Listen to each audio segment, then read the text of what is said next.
We speak for the trees have no tongues. I'm Adela. I'm Nick. I'm Luke. Welcome to today's podcast. There we go. See, look at that. You're commanding this presence. It's great. Presents. Boss spinach. Oh, God. This tea is pretty earthy. Yeah, it's really good. So, the tea that Luke's drinking right now, we're all drinking tea right now. And Luke's drinking Korean red ginseng. It's Uncle Iroh's favorite. Uncle Iroh. That's right. I'm currently drinking Earl Grey, which is If only I could have saved you. some Jean-Luc Picard kind of shit.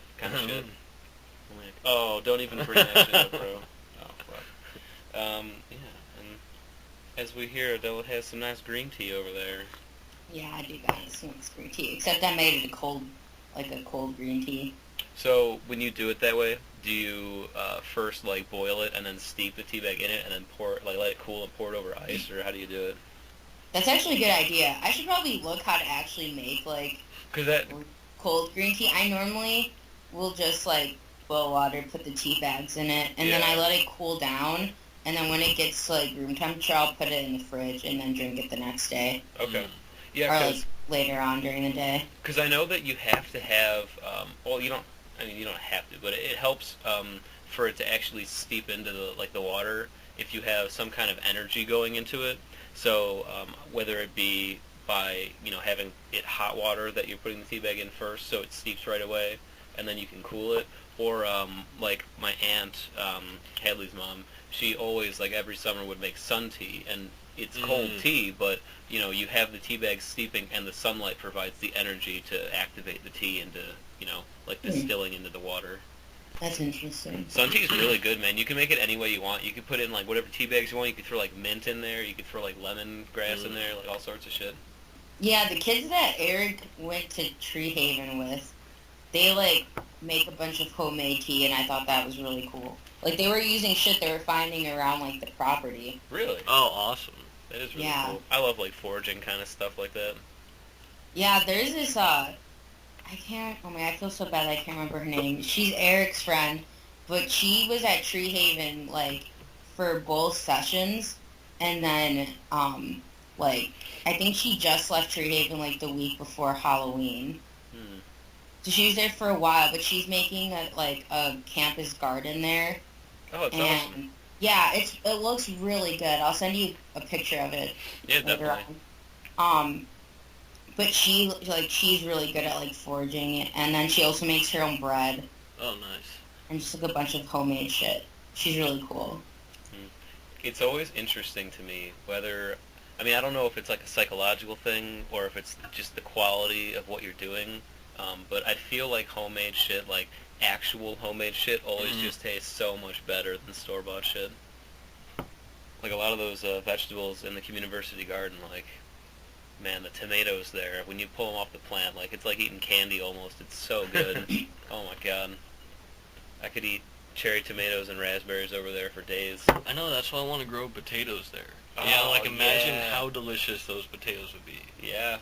I love potatoes. Me too. Potatoes are the shit. And there's so many different kinds of potatoes. Yeah. Yeah. Usually only see a couple in the store, but there's at least dozens. Millions and millions. Millions of potatoes. Well, it's like corn, man. Yeah. There was 200, 300 different types of corn. Pretty much every major group of indigenous peoples had their own type of corn. Yeah. Which is crazy. And beans too. Now we have 2.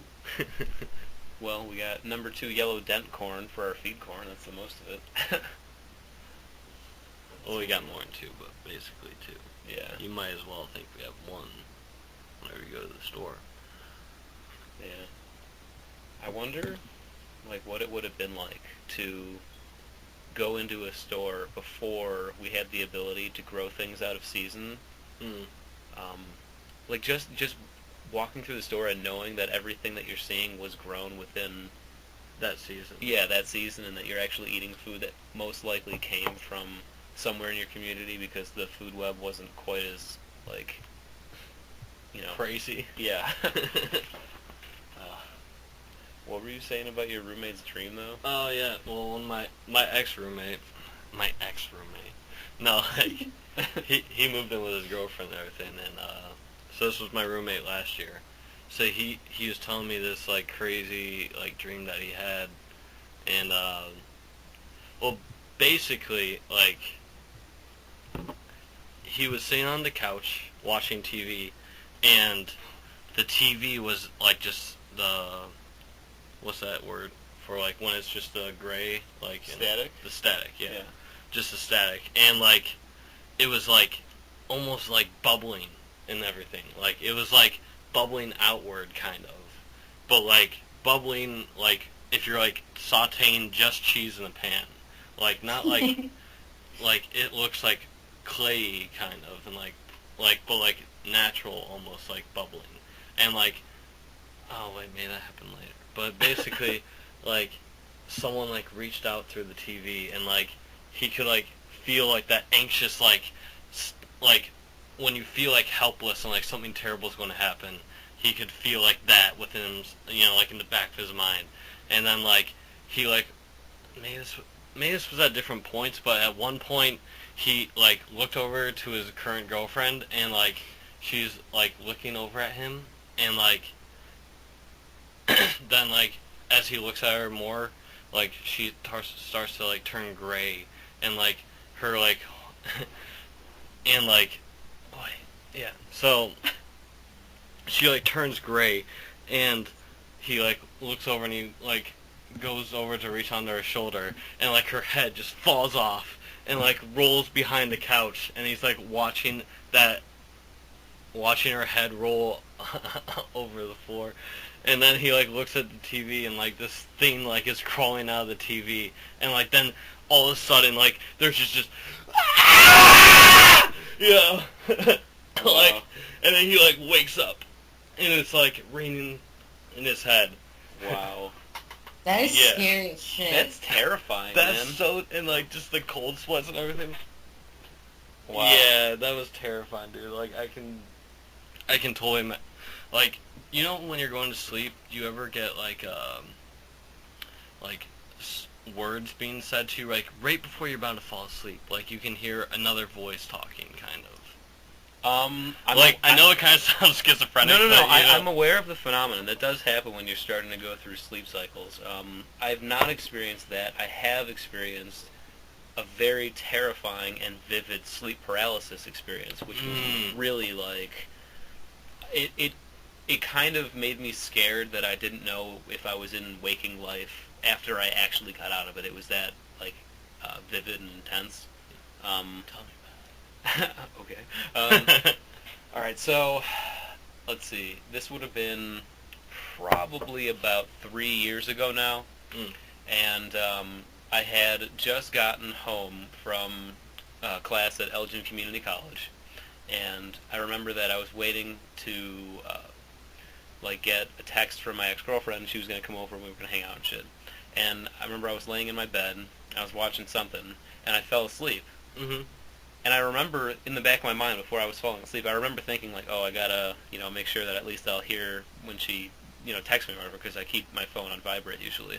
And I'm laying there, and I in my head I woke up to the point where it was, I'm awake, seemingly, and I look, and my phone is kind of across from me on the bed. I'm laying almost like curled up, and the phone's all the way on the other side of the bed. And I reach over to it with my right arm. My right arm is kind of placed over my chest like it had been like curled under my body or something. So I reached up my right arm across the bed, grabbed the phone, brought it to my face, and looked at it. And I had a text from somebody. Yeah. And I looked at it, and all of the characters were complete gibberish. It wasn't actual characters that would be in English or numbers or whatever. It was bizarre. And I was like, well, that's odd. And then I looked down, and I realized that my arm hadn't moved, and the phone was still laying across the bed. I was in a cycle where I continued to do this probably 10 times, 11 times, over and over. I would reach my arm across, and I could feel the motion of myself, putting the effort of actually reaching my arm across the bed. I would grab the phone and bring it to my face. It would be complete gibberish, and then I would look down, and I hadn't moved at all. And then finally, at one point, I remember like kind of like blinking and waking up, and my phone wasn't even on the bed. It was like across. It was over on like my nightstand. Damn. That was. Yeah, I got really freaked out after that one. I don't usually have a lot of very like lucid dreaming kind of Yeah. experiences, but that was some fucking intense shit, man. That's scary. Yeah. I don't know if you ever experienced anything like that, Adela. Um, no, not really. I would say I'm a very lucid dreamer. Okay. So there's there was this point in time last year where for 2 months straight probably I was having overly lucid dreams. I can remember everything I was doing in the dreams, and I had complete control of everything I was doing in the dreams. But it was very mundane things, things that I did every single day. So it was pretty much like going to sleep and then waking up to another day, and then going back to sleep and then waking up in real life. And it was very exhausting because every Yeah. time I woke up, I felt like I wasn't even sleeping. Right, it Oh, felt like man. you were doing Because whatever my you were mind doing was in so the dream. active while I was dreaming, and I was in so much control of my dreams. Wow. Okay, so you're a lucid dreamer, but on average, would you say that you have fairly vivid dreams? Yeah, I have very vivid dreams, and most of my dreams, I'm very lucid in them, but not as much as those dreams I had last year. Yeah. For 2 months. What kind of dreams do you normally have? Because I find that people who dream vividly often dream of very different kinds of things from each other. Like I said, most of them they feel like everyday moments, Mhm. but then very strange things happen in them. Right. I had a dream. I want to say it was Oh shit. Wednesday That night, scared the fuck out of me. but in my dream, I think we were at I can't. It's I vaguely remember it, but at some point in my dream, I had to call 911, and I kept dialing the numbers, but when I looked at the phone, it was I was a number off, so it would be 912 or something like that. Right. And I kept doing it over and over again, and I was getting really frustrated and getting really scared, but I can't remember the reason why I needed to call 911. And then it got to the point where I was just all right, I'm scared right now, I'm pissed off, I just want to wake up, and so I just woke up. Interesting. So you willed yourself awake. Yeah. Interesting. Or when something's happening in my dream, because there's points in my dream where I feel I have a very good flow, and I'm in control of it. And then when it gets to a point in my dream where things start to get out of control, something happens, and it surprises me or scares me, I can wait, I'll let it happen, whatever needs to happen in my dream, but once it gets to too much, I'll wake myself up. Wow, interesting. It's so strange. What do you think that is, man? It's so interesting to think about dreaming. We really, even with all the research that we have on dreaming, we still don't really understand what it is, where it comes from, the function that it really serves. It's very strange. And yet, we also spend about a third of our life asleep and dreaming. It's a very strange concept. Because, I find that I'm kind of the same way, where I dream dreams that at the time they seem very believable, and they seem in their dream state that they're normal and average. And then things will happen that I'll think, well, that doesn't seem quite right. That's weird. But at other times I'll also have dreams which are when I wake up, they're complete nonsense. Or I can remember one specifically when I was 10 years old, where I was in this, God, I really have a very, it almost was like a DMT experience or something. It's very hard to even grasp. Well, technically dreams are DMT experiences, but, Yeah. I was in this, I was floating. I was in space, but some other realm of physical space. I was in this weird, almost endless blackness where there was a point of light ahead of me, and there was all these a huge 3-dimensional grid of these big what seemed like stone blocks that were all uniform in shape and equally distant apart, and I was trying to fly and navigate through these things, through just this blackness toward this like point of light. And I remember just being like really scared because everything was just darkness around me, and all these shadows were being cast by these big pillars and stuff. Man, it was really fucking trip. And I'm like 10 years old. That's crazy. Oh god, who the fuck knows, man? Some scientists think that dreams, they could have just as much importance in terms of what you do in them and how real they actually are as waking life. Yeah. I mean, I was thinking about, how basically the only difference between dreaming and reality is that we are both conceiving reality in the same way. Well, not in the same way, because we both have our own perception, but we are both, like you and me are both collectively perceiving reality and processing it. Right. But in the dream world, hypothetically at least, I'm the only one that's perceiving it. Like there's no one else in that same universe as me at that moment. So I have complete control over it.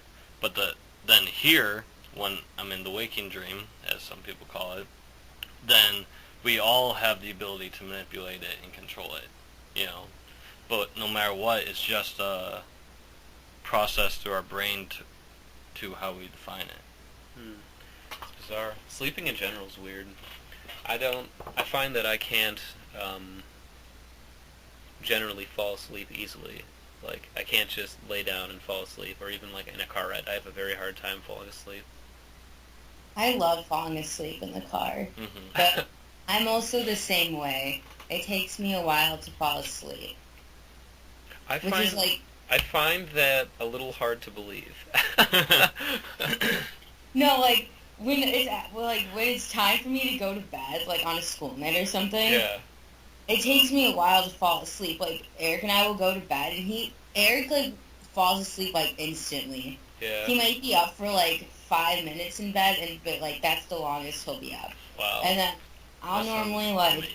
I'll try to go to bed, and then I can't, and so I'll wake up just like reading a few articles on my phone, and then I'll just get tired, and then I'll like lay there for a few more minutes and then fall asleep.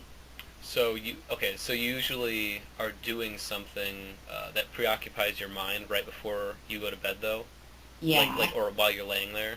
Mhm. Interesting. Because I've heard that can make it more difficult to fall asleep because the blue light, when you're looking at that blue light, it's a signal for your brain like, oh, daylight, Oh yeah, Eric told me about that. There's like an option on your That's how iPhone, I Republicans think, to sleep like at night. turn that off at like a certain time. To turn the blue It light off? changes like the lighting of your phone. Oh, interesting. Yeah. I know Eric has an app on his phone to do that. Yeah, I think most phones are standard with it. It like glows they're like a coming. different. His phone, like the color of his phone, like the screen of it is like, it's not as like clear looking. It has like almost like a film over it. Mhm. Looks- Interesting.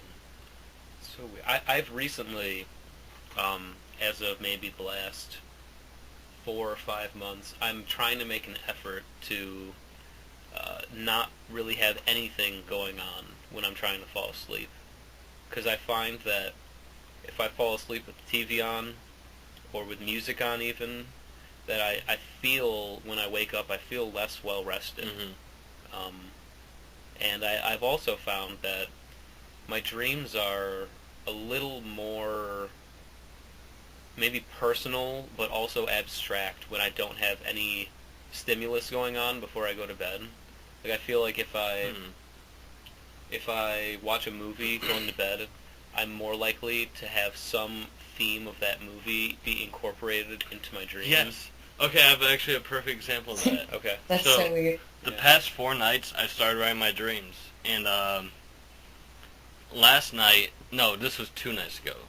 So 2 nights ago, I'm watching this movie, Akira, with my roommate. And I don't know if you've seen it, but it's an anime. And it's pretty much about this guy that gets superpowers and anything. Anyways, there's this time, and I vividly remember, it said, like, room A or city A or something like that, or, like, experiment room A. And then I woke up from my dream and I wrote it down, and like me and my friends were going in and out of this one room, and it's like experiment room A, and I was like, that's weird that, like, I was watching that probably an hour before I fell asleep, Yeah. but it still incorporated itself in my dream. Yeah, it's weird to that make it real. information will like embed itself. It's very weird, man. I don't know. Sleep is kind of a weird thing though. Like, I enjoy dreams, but I almost feel sometimes like sleep is a waste of time. Like I wish that just on like a biological level, We could just I feel wish better I without it. I kind of just wish that humans didn't have to sleep.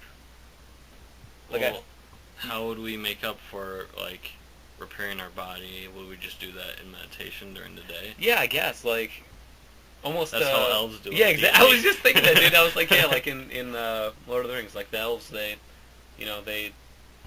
kind of would not really sleep, but like walk through like living dreams and kind of like trance almost and meditate while they're awake. Well, maybe once when we evolve to be interdimensional beings, that will happen, but that's not for a while. Well, I think before we become interdimensional beings, we're just going to become computers, and that's not that far off.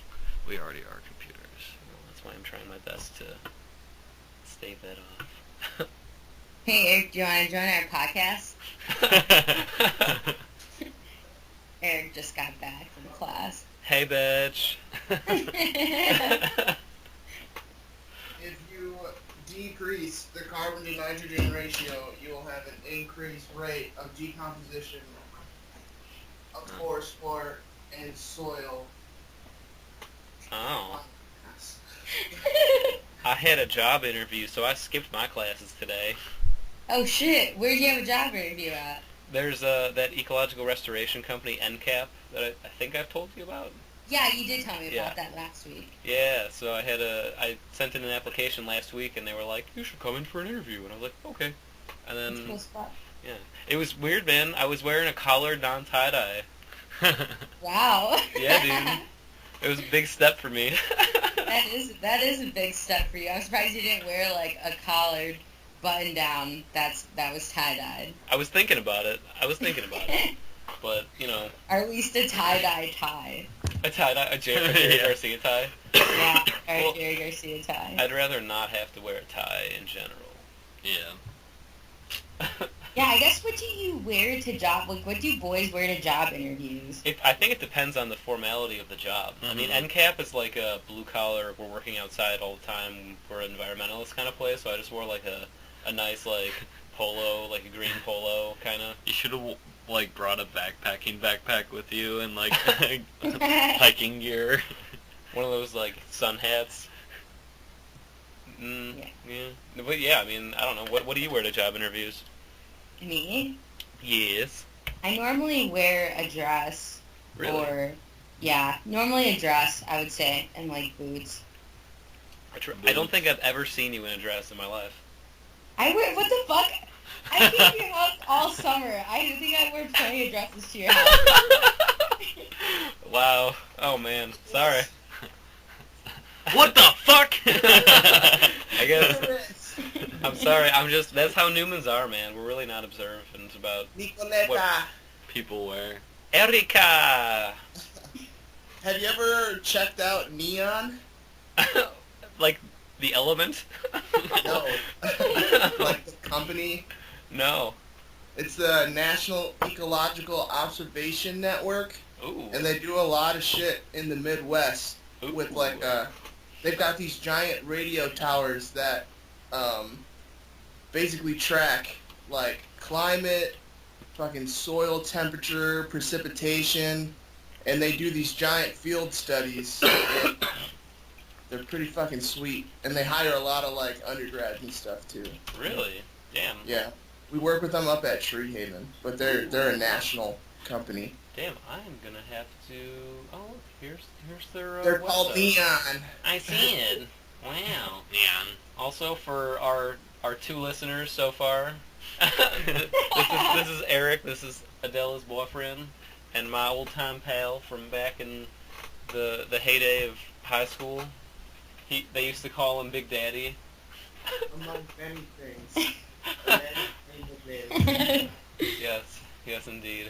Many fake names. My name right to think that I was called the Cookie Monster in high school.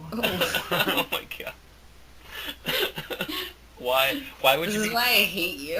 why would you be called the Cookie Monster? Hey Nick, Hey Adela. have you listened to the Toaster Sister podcast when they were talking about like reconnecting trade routes? No, I haven't watched that episode yet or listened to.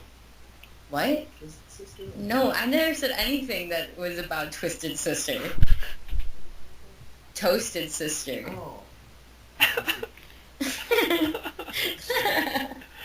What's the difference? Did they sing that song? I didn't know that. Okay, put this on this. Anyway, there was like someone on there from the Oneida Reservation, and I went on their website, and they're literally doing everything our nonprofit wants to do. Oh really? It's pretty cool. Yeah. Like, Nice. they have a farm where they grow cattle and buffalo at, and then they also grow like just a various amount of crops. They have a food I can never say that word. Distribution. Yes. My mouth just cannot form that word. And they have an orchard and a farmer's market and then a 4-H club. Interesting. Which is like a club for kids for to the like youth. learn how to like eat healthy and grow their own food. And Yeah, shit like. for the youths. Or the youths. Well, that's good, man. As many partnerships as possible. Yeah, I just think that's like badass that they're. Dude, Oneida's killing it, man. Yeah. I mean, to be fair, the Haudenosaunee always was kicking ass, you know? Even when we kicked them into Canada, I mean... but they're still killing it, man. Yeah. They're the longest lasting, like, post... Well, actually... Yeah, I think they're the longest lasting, like, confederation in the world. That's pretty cool. Yeah, they've been around since, I think, 11 or 1200 was when Hiawatha and the Great Peacemaker united the 5 tribes. So I learned something yesterday. What'd you learn? The tree species slippery elm has some medicinal processes that the native folk figured out. Very good for soothing sore throats, and they would use its bark and whatnot in a tea.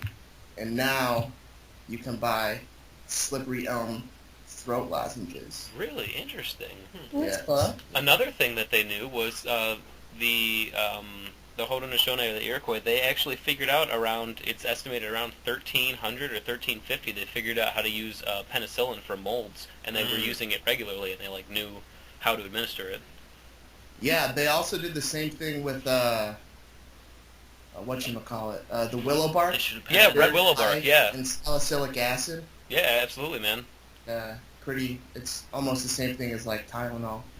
Well, another thing too is that a lot of people have the idea that all like Native American tribes smoke tobacco, but actually a lot of the Plains tribes, because they didn't have any tobacco, they smoked red willow bark, and that was their sacramental, like, you know, consumable plant material. They also smoked sweet fern, which is, it's good for tea, but they smoked sweet fern, Comptonia. Interesting. I wonder if that has any psychoactive compounds if you smoke it. It definitely doesn't, but it's a very aromatic. Oh, okay. Taste kind of, yeah. It's Gotcha. more so for the scent. Right. It's almost like a consumable incense or something. Yeah. Is that K2? Interesting. Oh man, that shit was fucked. That you told me about, that was by your house, that you said that, I think it was like a Plains tribe used a lot. Me? Yeah, you. You showed me this tree by your house that was on the path. They didn't use it a lot. It's a sacred symbol to them, though, the cottonwood. Oh, okay. Yeah. They call it the rustling. Sacred how? They call it the rustling tree. It's central in a lot of their like imagery for a lot of their creation stories. And for instance, there's the it's called the world circle, and the tree is essentially a measure of the health of the community. It's like representative of their I guess, cultural integrity to a certain degree. Mm. And it's just a really pretty sounding tree. Like, generally, if you're in a forest with cottonwoods in it and you hear, like, this really just loud, like, rustling in the breeze, it's probably the cottonwoods because they're really, yeah, I love cottonwoods. I had an idea once with my buddy Tommy to... Tommy Boy, to, we noticed that when we would be, you know, tripping and we would listen to music, if you listen to music when you're, you know, sober, it would kind of make you feel like in that state a little bit again. And we had the idea of recording the sound of wind blowing through cottonwoods, so that when we Ever heard? so that when we heard cottonwoods, it would start to make us feel kind of like, whoa, like interesting, huh. You know? Yeah, like, what's that effect called? Where pretty much you just, if you're high while you study, and you're high while you take the test, you're going to do better on the test than if you were sober. Oh, same thing if you listen to music Context. while you study, and then listen to the same music. I mean, you probably can't while you're taking tests, but if you have like it in your head or something when you're taking a test, usually it'll help you remember things because you associate stuff with it. Yeah. Except actually... But you'd be tripping. Well, my brother Alexander told me one time that he literally failed a test at Bradley University because he had the song Jolene covered by the White Stripes stuck in his head, and it just kept going through his head, and he could not even like concentrate on the test. He said it was terrible, man. He literally failed the test because he had Jolene in his head. Awful. That's hilarious, though. Oh my god. Oh. Dude, Adela, where did you find that artist? I really like that. For my native lit final, we get to make an artwork, and so I was just looking up different native artists, and then I found that group. Did I ever show you the art from No Reservations? No. He's the native... But- Oh, okay. Sorry, I was gonna say the artworks that I think it was like, I can't remember the name of the artist, but his artwork reminds me of your grandpa's kinda. Oh, really? Like that. Yeah, well, like some of them do. I feel like they just like the color scheme of them and the style. I mean, like your grandpa has very different artistic styles. Like you would never be able to tell that like all of his artwork was created by just one artist. Yeah. He had a very wide range for sure. Yeah. Actually, and this is a shout out to anyone who watches this or listens. Go to cglennrichardson.com. C as in the letter C. Yes, C as in the letter C. C Glenn with 2 N's. Richardson. Yeah, richardson.com. And it's actually a website that we have up for my grandfather's art. You can see most of the artwork, not most of, he's done hundreds of paintings, but a lot of the artwork that he's done is on our website. Nice. We want people to look at them, and you know, it's in the hope that we're trying to set it up so that we can have prints made, and you know, people can buy prints of this artwork so that we can help fund the retirement home that they live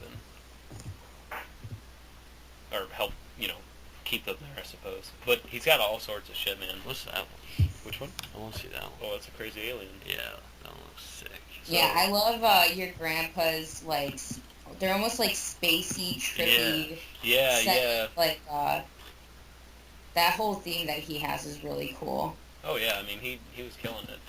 It makes me like wonder how he was able to come up with some of those images because they're so interesting and so bizarre. It's like when you look at them, you've never seen anything like that before. It's how do you imagine that? Absolutely. You know, and I've asked him. I asked him once. I was like, Papa, did you ever? I know you were in the Marines during the Korean War. I know you were overseas. Did you ever like smoke pot or like do any psychedelics? Like what were you doing with all this artwork? And he's like, no, honestly, I didn't. I didn't need it. I was already so crazy. I was like, oh, okay.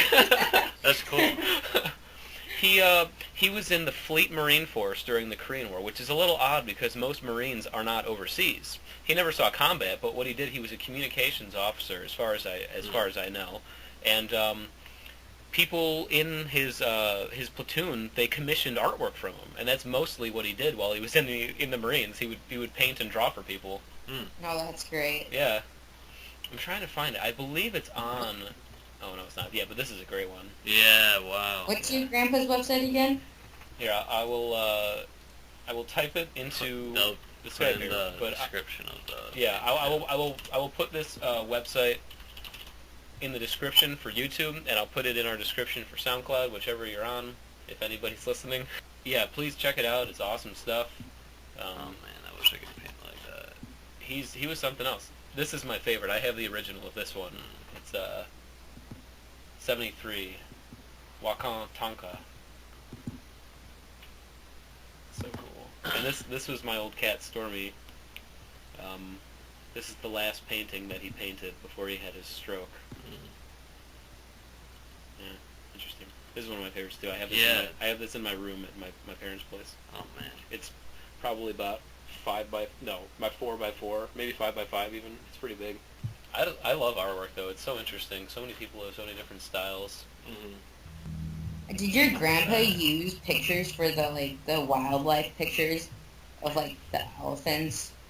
So what he would do for all of the the African pictures and stuff like that, he had these really big animal, almost like pictorial encyclopedias that he used for the bases for a lot of his artwork.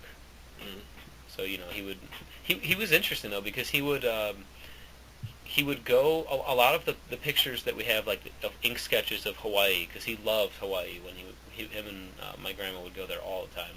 And what he would do was he would bring a sketch pad with him, and when they would be wandering around, either driving or hiking, because they love to travel, he'd just plop himself down on a rock or a log or something and just sketch out the entire scene that was in front of him in the matter of an hour. He was like a printer almost, from his eyes to his brain to his hand, and he would just sketch out this whole thing, and it's pretty incredible. I wish that I inherited, even a fraction of that kind of skill, man. It's pretty wild to think about. But I don't really know, because I don't do a whole lot of visual art anymore. I used to draw a lot more when I was a kid. I feel like I devote most of my time for that towards music. I used to as well. I used to paint a lot. My mom always thought I was gonna be like a painter, not a sculptor. Maybe you should get back into it. I would. I wish.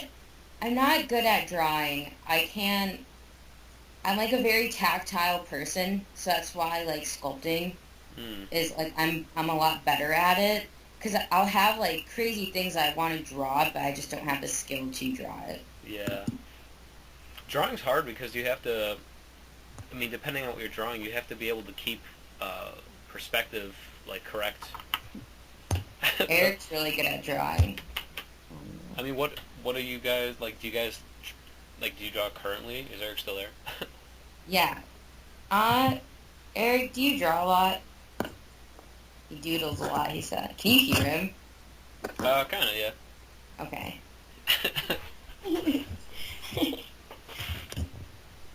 Yeah, I feel like I'd like to get back into it, into drawing and shit. I just don't know what the fuck I draw anymore. I feel like when I was little, I used to just have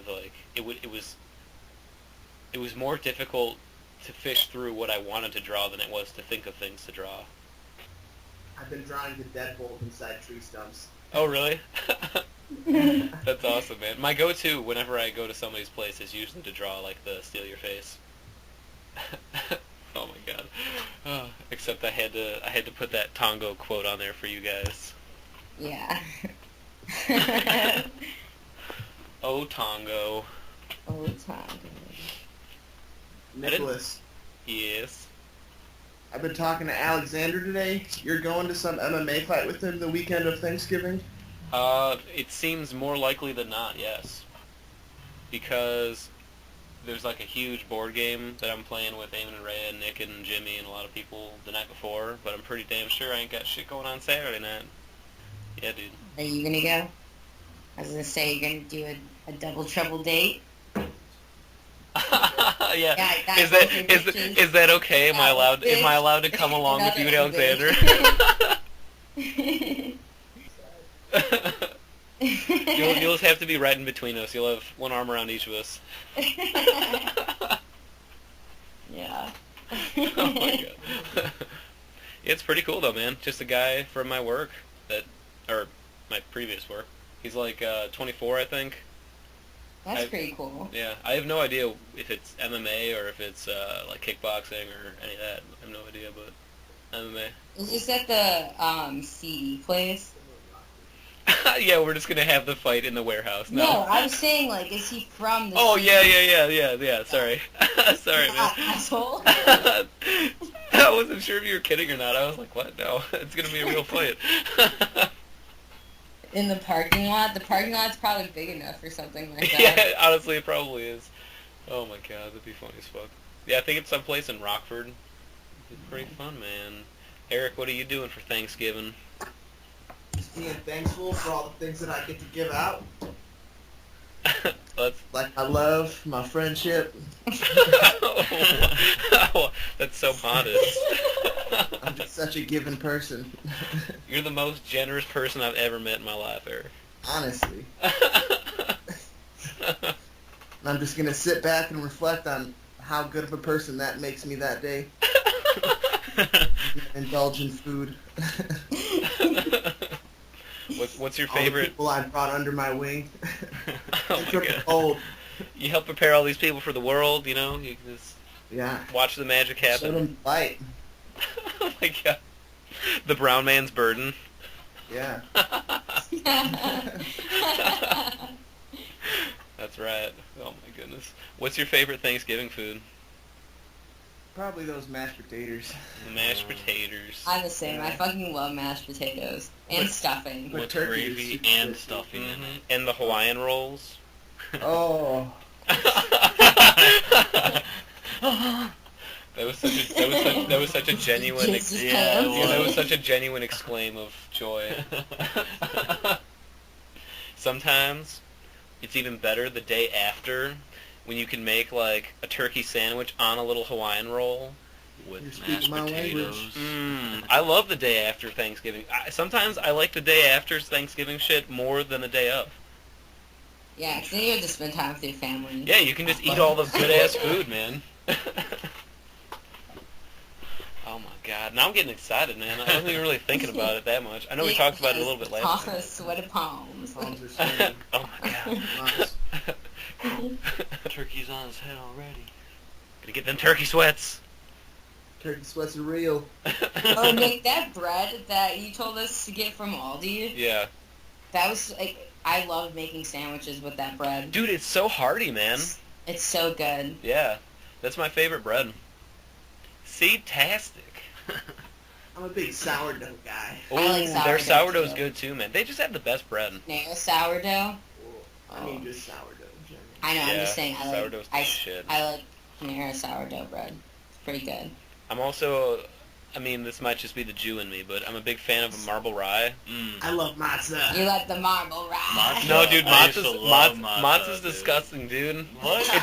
It's crunchy like chalk or like I used cardboard. to love matzah. No, well, Fish. no, I do like gefilte fish. Hey man, that's the Passover tradition. Did you know that a large majority of the Asian carp that gets removed from rivers is given to Jewish communities for gefilte fish production? Hey man, that's just an incentive for them to get rid of the carp. I'm down with that. Yeah. I mean the Asian carp. Well, right, that's what I, yeah, sorry. Right, of course. There's some Asian. good, Yeah, there are some good carp out there. some fat carps, They're some not all big bad. carps.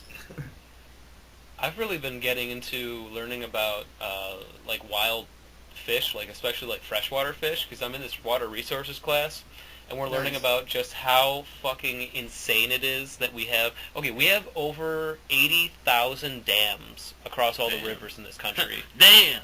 80,000, man. And essentially, whenever you dam a river, not only does it decrease the flow down the river, but you know it floods up a reservoir wherever Yeah. it's above the dam. And like, have you guys ever heard of Hetch Hetchy Valley? No. So Hetch Hetchy Valley was this big, it was the first major dam project done close to or in a national area, like a wildlife reserve or a national park. And it was actually, this is kind of when the split happened between the utilitarian environmentalists and the conservation environmentalists, or the preservation environmentalists, because it was John Muir and, oh God, who's the other guy who started, like, the national parks movement with Teddy Roosevelt? That wasn't Aldo Leopold, was it? No, I know, oh God. Well, anyway, there was a national, like, park area inside of Yosemite called Hetch Hetchy Valley that was one of the most pristine locations in the country, and these two guys fought it out for almost 10 years on whether or not to make a dam there, and they eventually did make a dam there, and there's pictures of the change in like the before and after, and it's unbelievable, like what it's kind of crazy, man. Here, hold on, I'm gonna find pictures and send them to you guys. My God, it was so fucking cool before. It was this huge, like, there we go. Yeah, it was called Rabbit Run, Hetch Hetchy Valley. My God. It's the same thing that happened in the when they dammed the Nile River, and like the Nile River Valley, for like the section of land that they put the dam across was just like totally decimated. And even the U.S., like, I think they did this in like the 80s or 90s or something like that. Yeah. And the U.S. was even like, yeah, maybe that's not like a super good idea.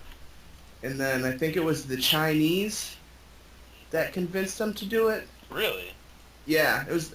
I'm pretty sure. I'm not 100%. You could look it up. I could just be bashing the Chinese right now, but somebody convinced them to do it and helped pay for it. And then afterwards, like, the Nile River Delta was just like pretty decimated, and there was a huge surge in like this poisonous slug species that I think it was a slug or a frog or something, and just this huge disease like outbroke from. Now, like, this slug was able to survive in the like, they weren't getting those really good lust deposits anymore, and it was just like bad news bears. Right. Well, another thing that happens with rivers that people are only really just starting to understand is that we've been losing a lot of our coastline along the Gulf of Mexico and the Atlantic, like, really quickly. And they're just kind of now realizing that it's because of all the dams that we have. We're stopping so many of the sediment regimes, you know, because what will happen is when you build a dam, if it's a bottom flow dam, it doesn't happen as much, but most of dams are top flow dams, where as water, you know, is continually just spilling off the top, there's all the sediment building up and continually filling in the reservoir, and all that sediment is supposed to be deposited on coastlines. That sediment is actually what builds the coastlines and our beaches and stuff. And we're totally just cutting off that entire nutrient flow. It's really weird, man. I mean, and you take that with the addition of the almost endless amount of impervious surfaces that we have on the coastline. Right, definitely. And it just, like, the water's got nowhere to enter the soil, so it just runs off and then takes the sand and whatnot right off the coastline into the water, and then, you know, that's where you get your heating soil temperatures, because the particles that are, you know, now in the water that should be on the shoreline are catching the rays from the sun and creating a barrier for the light to heat up the ocean water, where before it would just be clear water with not as much sediment into it. Oh, right. It's like a positive feedback loop. Yeah. Well, and not only that, but it also increases flood frequency. Yeah. Because, you know, whenever you have a storm surge, there's just, the water's not sinking into the ground at all. And there's really no smooth way to undo the damming process without just totally, like essentially reflooding an area and, you know, helping it more than it's hurting it. To a certain degree. There actually have been quite a few dam removal projects recently in Oregon and Washington, and a lot of them have been pretty successful. Like, there was a river, I don't remember if it's the Elwha River, I think or the Columbia River, but one of these two rivers in Washington that there was 4 dams, hydroelectric dams, that were built in the 60s, and they were so inefficient that 3 wind turbines would have created the same amount of power. So this company, instead of updating the dams, they just decided to remove them. And there was a partnership between a bunch of local communities, a couple indigenous tribes in Washington, and like a bunch of environmental organizations, and they removed the dams. And where before they had all these hatcheries because all the salmon were dying from not being able to go upstream to spawn, and they'd have like these fish ladders that would help salmon go up back up the reservoirs. But it turned out that for every like 10,000 salmon that they would hatch, only one or two would make it up the fish ladder because they were so hard to get up. And now once they removed all the dams, the last year they had like 20,000 wild salmon going back up to their spawning grounds after only a couple years of removal. So it's pretty crazy how nature will like, take shit back once we, Give it back. Yeah, exactly. Yeah. True. Very forgiving. Yeah, well, yeah. Not In all a the way. time. Yeah. In a way. Yeah, sometimes it needs to slap us around a little bit with a hurricane and a tsunami every once in a while. Yeah. Bitches, you aren't in control. Yeah, there's actually a really good documentary, though, that I encourage everybody to watch. It's called Damnation. And, Where is it on? I believe it's on Amazon Instant Video. And there's also a book that details the beginning and like up to where they eventually ran out of rivers to dam in the U.S. It's called Cadillac Desert. It's a pretty healthy read, but Yeah, I've heard about that it's book. got a ton of information. Yeah, I forget that book and one other book. Grapes of Wrath are both like in the same kind of vein, I think. Yeah. Interesting. Well, right now I'm reading through Facing West again, which is a fucking incredible book. But I was talking about it last time. I'm getting this book called Dispossessing the Wilderness, and it's about how because both the National Park Service and the Bureau of Indian Affairs are within the Department of the Interior, and they had kind of parallel designs in terms of their conception, that a lot of national parks, starting with Yosemite and Yellowstone in the 1870s, like, were pretty much established to evict like tribes from land that otherwise wouldn't be used for any economic productivity. Oh my god. You guys, I'm so glad that I didn't get stranded in Wisconsin. Oh yeah, I felt so bad. No, it was fine, man. It all ended well. It's just, my parents were like, maybe we should get a new battery. I was like, oh, is it not supposed to take like 20 minutes for your car to start? They're like, no, definitely not.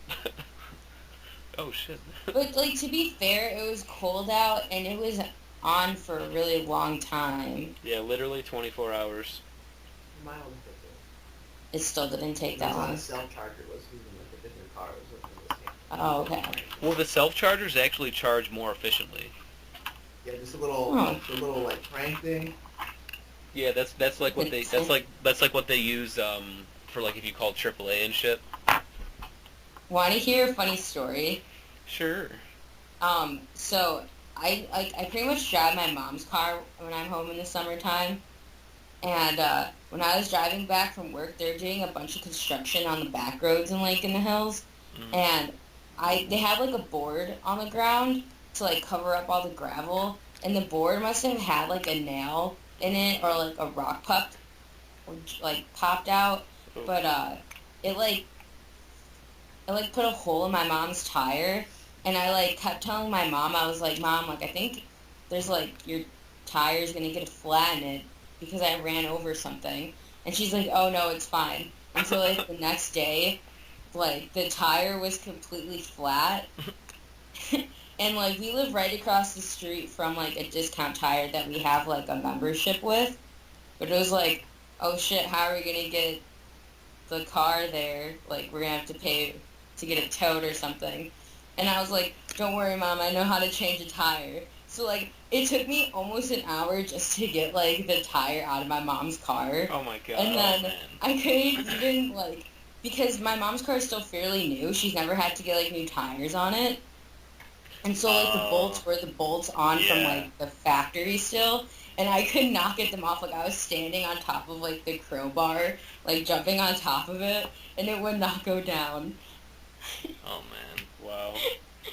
But my mom's like, oh, like, it's fine, Adele, like, we'll just call, like, a tow company or something. And then my aunt called, and my mom was telling her what happened, and my aunt's just, like, don't you have, like, AA or whatever? And she's like, oh, yeah, shit, like, I do, like, my Oh my insurance God. covers that.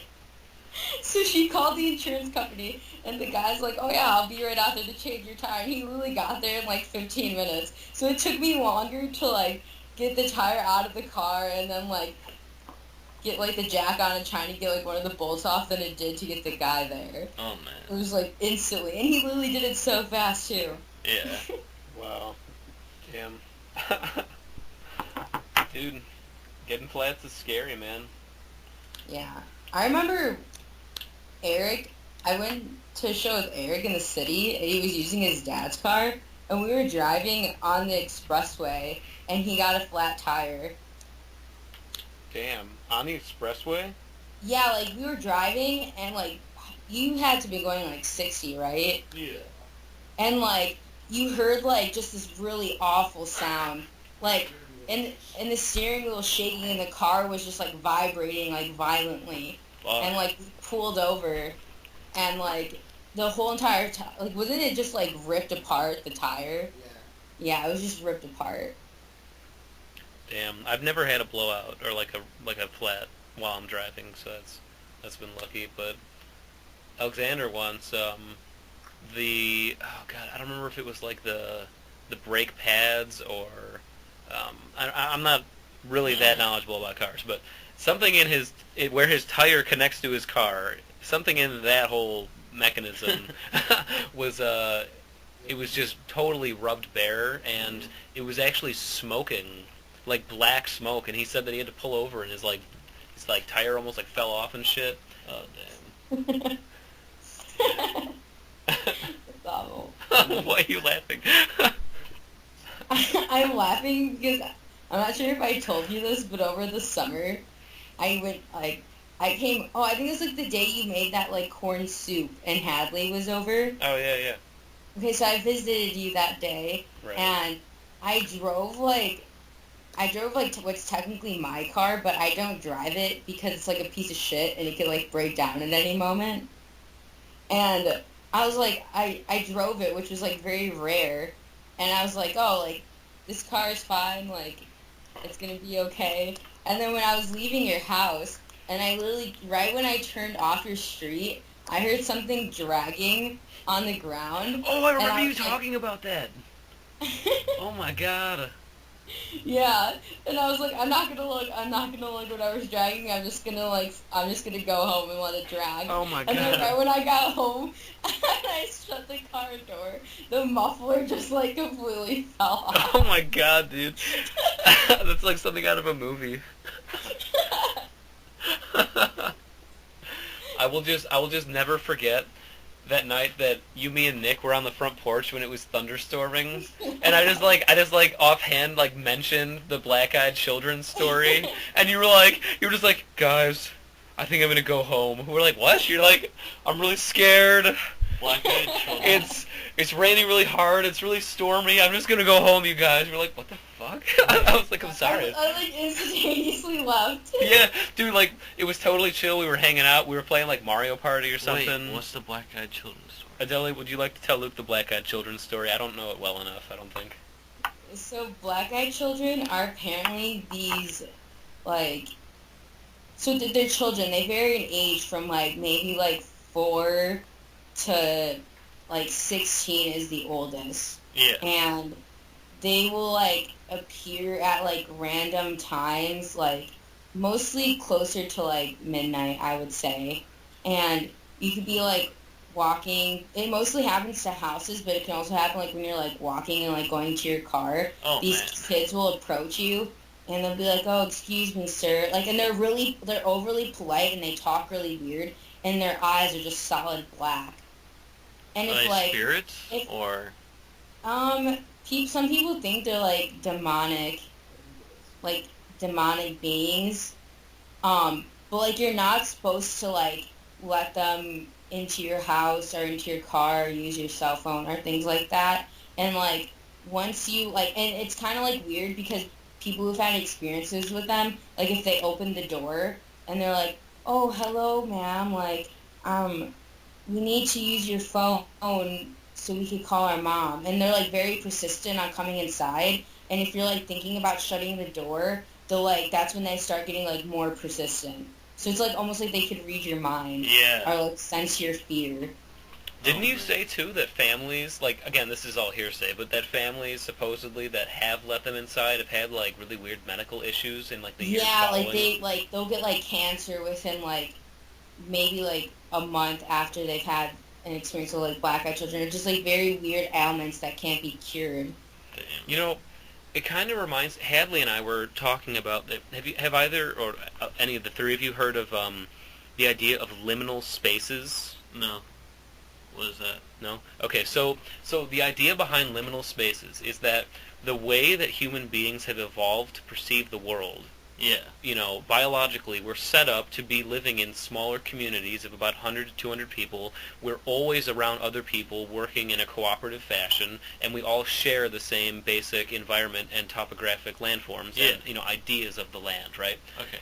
In our society now, there are opportunities, obviously this happens already, you know, to a certain degree, but there are opportunities where you can be alone, entirely alone, in a type of place where there's not even really any other living, like, things that are perceiving things. Like, at least when you're in a forest, there's wolves, or, you know, used to be, there's wolves, or there's, you know, foxes, or birds, or things that are, you know, actively perceiving the environment around them as well as you are, and sharing that basic, you know, collective experience. At the beginning of the episode. Right. But liminal spaces are places like, say you're driving along a dark farm road, and you come to a stop just sign, concrete. and it's just you, and there's nothing else around you, and you Yeah. kind of get this weird vibe, like, not necessarily something's watching you, but, like, something's off, and you kind of get, because this has happened to me before, actually, like, driving between That's happened DeKalb. to me. That's Right. why I don't like driving at night. Like, Right, you're woods. and or, like, for instance, even another one could be as simple as, like, being in a giant Walmart at 2 in the morning and not seeing anyone else around you for, like, 5 minutes, and Yeah. something just feels off and strange, and almost like you're tapping into some other plane, that you have access to because of a lack of basic life form to life form stimulation. Because you're the only one perceiving. Right, exactly. Yeah. And that basically there are, you know, stories, obviously this is all hearsay and shit as well, Yeah. but of stories of people that interact within liminal spaces too often or for too long in an extended period of time,